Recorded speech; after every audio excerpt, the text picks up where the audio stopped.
Now, next up on the list, we got somebody who has came under scrutiny for how he represents the double S as a black essay. We got mr.keepithood, also coming out of OTR from that Eastside Rabbit gang, Eastside Playboys to that say. Yeah, I'm keep it hood, keep my name out your mouth. And I ain't worried about these niggas, they be doing it for clout. I remember lockdown, they ain't wanna see me out. Now these bitches turned up with my name in their mouth. Ayy, you know who we smoking today? We sparking, we flaming his face. Ayy, the homie got caught with the Drake, but the homie got bailed the same day. Don't ever be on a mission, slide on your ass with your homies and Now, we first spoke about Mr. Keep It Hood at the end of last year. We did a video on somewhat of the internal conflict that was going on in the Eastside Rabbits that involved Peso, Mr. Keep It Hood, and Rich Rabbit. Kind of at the genesis when that whole shit started to kick off. Before Rich Rabbit went on Food Community and kind of confirmed everything we spoke on, it was some shit that we was peeping out where it was seemingly somewhat of a divide with Peso being at the middle. And the way it seems at this point, it seemed like Rich Rabbit is the only one on one side and pretty much all other entertainers or rappers from Eastside Rabbit Gang has leaned towards the Peso side with Mr. Keep It Hood, Joe Blow, and just some of the other homies attaching themselves to Peso's movement now. Like I said at the beginning of this video, Peso went on to blow up after we did the report card, after we did the whole shit on him. But there were some things that we had to address about him from Eastside Playboy. Now, the key thing was that he wasn't from the low bottoms. Rich Rabbit and Mr. Keep It Hood are from the lows. And when Peso stepped in, everybody seen his stock price going up, trajectory going through the roof.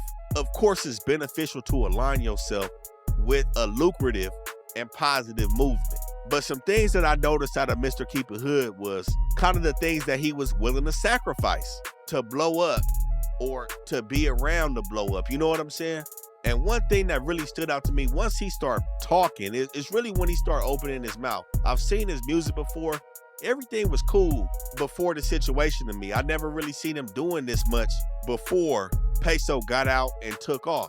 But it seems like he throws his black side under the bus in order to be respected by his Latino homies. It's like he got a complex about this shit. Instead of just being himself, he's really trying to prove that he is the hardest and the most reputable black essay. Now, that's just in my opinion. Like I said, I've seen this dude before and after. And it really became apparent when he sat down with LA Icon and Peso, just doing too much with making sure he fit in with the program. Fool, it's hot as f. Why do you have that on? No, not the sweater, baby. The hat. Oh, cause then he'll say you look like a straight black fool right now. Nah, you look firmer. You're the black homie. Nah, my hair not done, that's why. But I still look. It looks pretty done.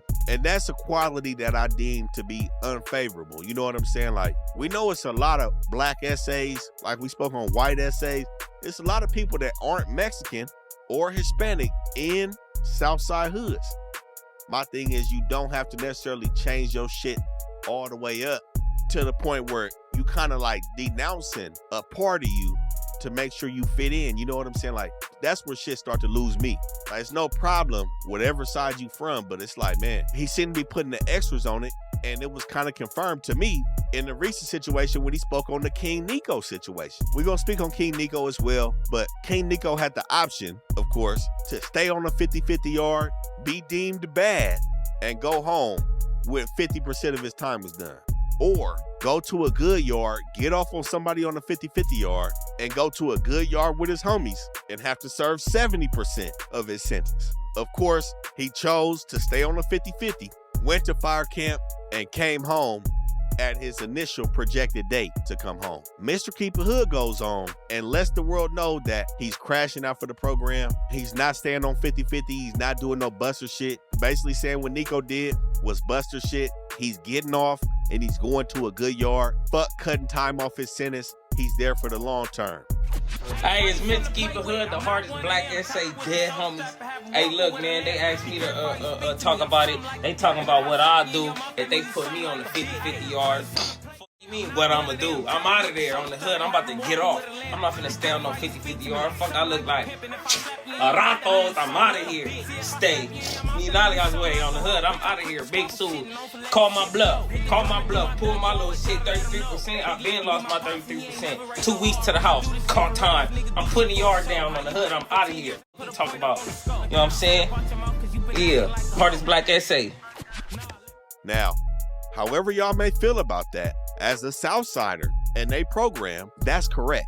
That's what they live by. That's what they do. Whatever. You know what I'm saying? Whatever hood or whatever car you with, whatever. If that's your program and you follow it, that's what you're supposed to do. My thing is, what's understood ain't got to be said.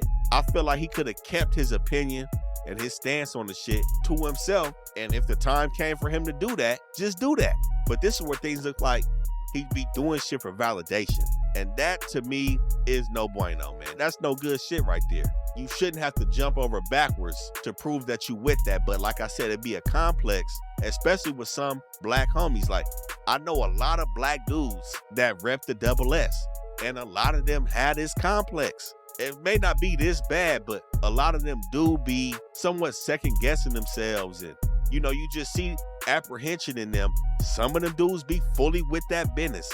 And the only way you could tell they black is just because of their skin color. But I have seen people on both sides of that spectrum. But with Mr. Keep It Hood, he goes out his way to make sure he stays with the program. Now, I don't know if that's because he doesn't want to get treated like Rich Rabbit. You know what I'm saying? But what Rich Rabbit is saying, Mr. Keep It Hood had a hand. And it's a part of the reason why he's being maybe ostracized from the set like this. You know what I'm saying? So again, with Mr. Keep It Hood, is he doing this to make sure he stay in the good graces of Peso? He's used it to get himself into a deal with OTR, which is good. But you know, what's really behind this shit? You know, what's the main purpose?